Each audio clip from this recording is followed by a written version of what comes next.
when I was born. I was born in Lockhart, Texas, and I lived in a barrio. It was called a barrio. It was called Cuckelberg. And all the Mexicans and the blacks were designated to live in that section.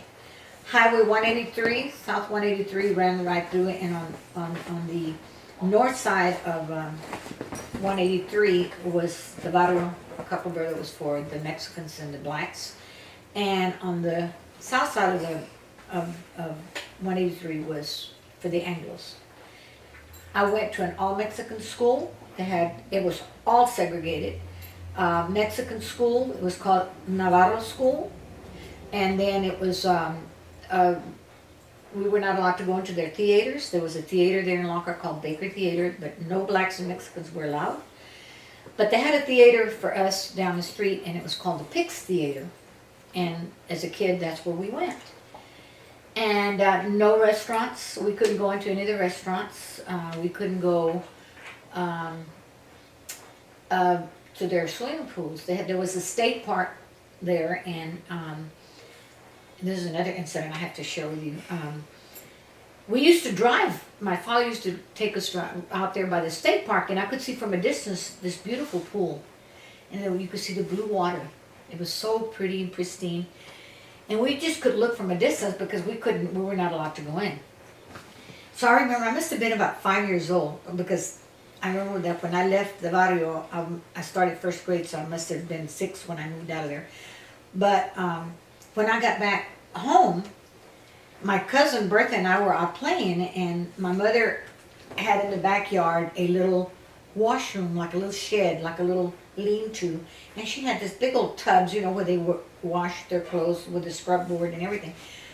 And they used to use, you guys will probably never know what I'm talking about, it's a bottle of bluing. It was a liquid that they used to use whenever they washed white clothes to kind of whiten the sheets and whatever, and they used just a little bit.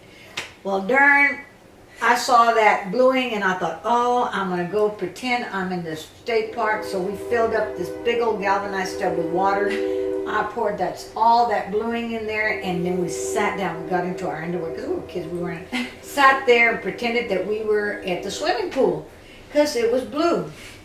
Lord, but it was a deep blue. It wasn't just like a pretty green blue like most swimming pools. Needless to say, our panties were all blue because it was too much. I hear my aunt coming, and we knew we were in trouble. And when she saw it, because you know, bluing is expensive. Back then everything was, and we used a whole darn bottle. And boy, I tell you what, I got out of there because I knew my aunt was gonna. She was hard. I took off. I ran to my other neighbors, and Bertha, I could hear her crying because they were spanking her. What were you doing? Blah, blah, blah. She said it was Velia, and of course Velia was already gone. But you know, I remember that because again, it just, I wanted it to look like what they had over there that we weren't allowed to. Okay, so those experiences really, and living in a town where you were looked at as a second-class citizen. You didn't have a radio station where you could hear your music. And maybe late at night we could hear it all the way from Mexico or from San Antonio.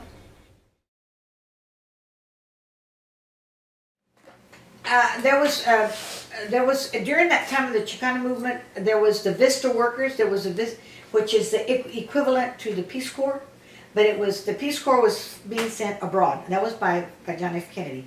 The Vista workers were the local. They were being sent. They were training, like you guys say you want to do community work. They train you to go work in communities that really need help. So a lot of the Vista